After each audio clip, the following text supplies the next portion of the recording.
Alhamdulillahi Rabbil Alameen wa salatu wa salam ala Sayyidina Muhammad. My name is Aisha Wangare Kaminju. I was born in Kenya.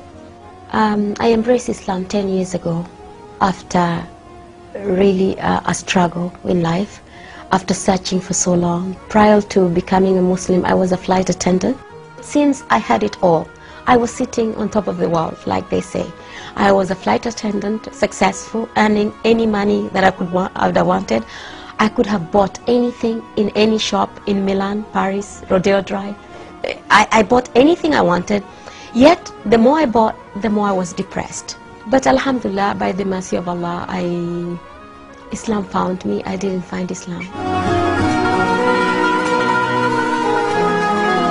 His life is studied by children, all ages, and has been studied for the last 15 centuries.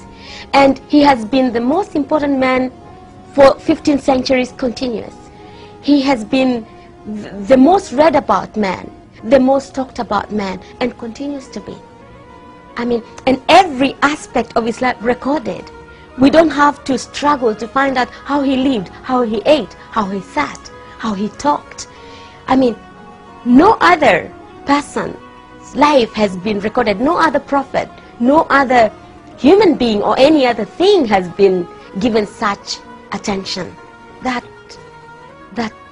And subhanallah, it would be difficult to choose what part of Prophet Muhammad to talk about. Did I know Muslims? I knew Muslims since I was born. My next door neighbors were Muslims. I worked with Muslims. My colleagues were Muslims. My best friends were Muslims. But the saddest thing is they never invited us to Islam. They treated us like those kuffars. Those kuffars. We never saw the Quran. We were not supposed to touch the Quran, you know, those najis. Yet, I knew there was something about Islam that I wanted to be part of. But for me, it was not a religion. It was something, for the Arabs and the Somalis, because those were the people around me. But I didn't know that Islam was something I could be part of. I didn't know that. And I was not invited. I was made to feel I didn't fit in. You can imagine, I went to Mecca, I went to Hajj for 9 years as a flight attendant, taking pilgrims, hearing all this labaik Allahumma labaik, not knowing what it was. But alhamdulillah, maybe Allah had not meant for me to be a Muslim then, because probably I wouldn't have found the taste I have that now, what I know now that Islam is. But it's very sad that Muslims can have this treasure of Islam and not pass it on.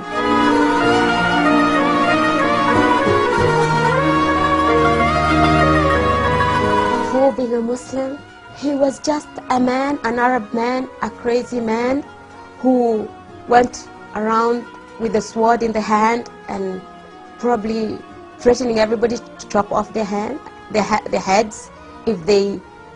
I didn't even know what, because he was not introduced to me.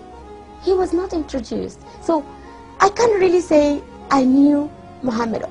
The only thing I knew about Muhammad, we had to know this thing about 622 and the Hijrah to pass our exams. After Islam, what else can I say? Sometimes I can't wait for death to come, because this is what separates me, inshallah, from seeing him in reality. What can I say about the man who Allah subhanahu wa ta'ala chose to be the carrier of his last message, the mercy of humankind? What can I say about Prophet Muhammad? I don't possess those words.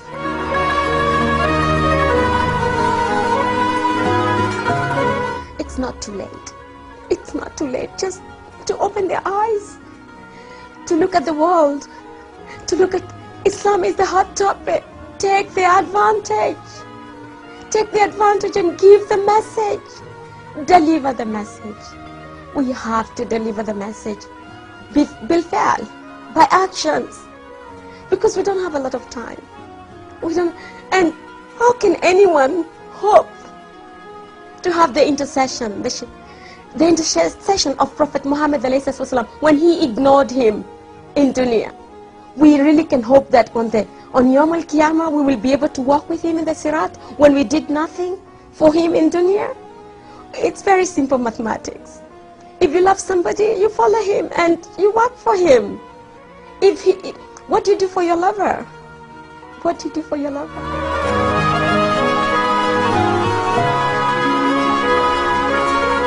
If I didn't die or faint and die, I'll tell him not to be sad.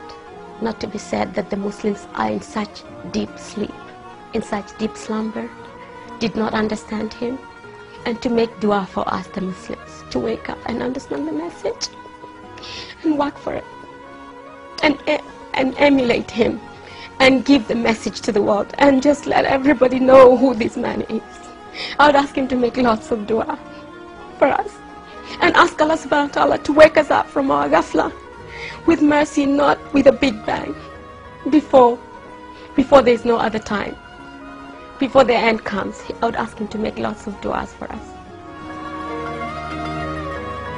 Ashhadu an la ilaha illallah wa ashhadu anna Muhammad abduhu wa rasuluh.